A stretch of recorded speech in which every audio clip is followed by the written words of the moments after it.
Hey guys, welcome sa aking YouTube channel, Roslyn Cooking. Magpapakso ako guys ng tilapia. Yan, adobong paksiw ng tilapia.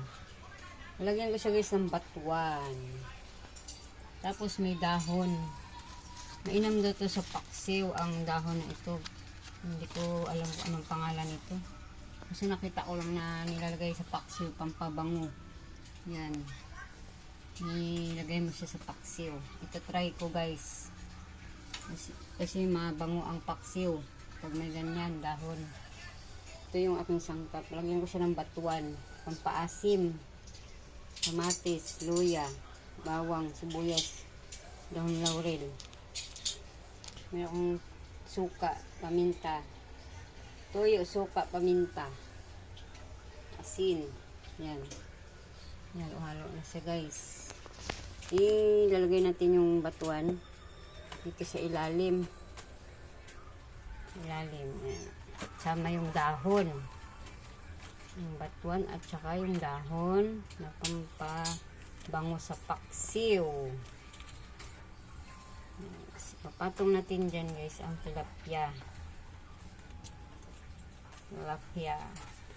Ito na pirasong tilapia. Hindi ko na pinutol, buo lang siya. Ganitin siya guys ng luya. Yung tanggal na lansa.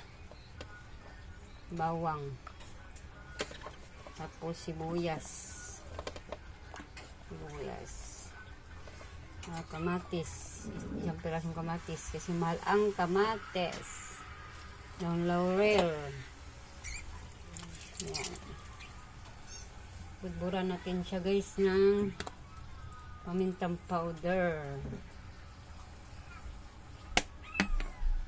Tapos lagyan natin ng konting asin kasi may tuyo na. Tuyo na siya guys. Lagyan natin to ng tubig. Yung tubig. Ayan. Konting tubig lang. Lagay natin yung tuyo. Kunting tuyo lang din. Tapos suka. Kunting suka lang kasi meron na siyang nilagay na batuan. Lagay ko na guys ang seasoning. Para masarap ang ating paksiw. Yan, isasalang ko na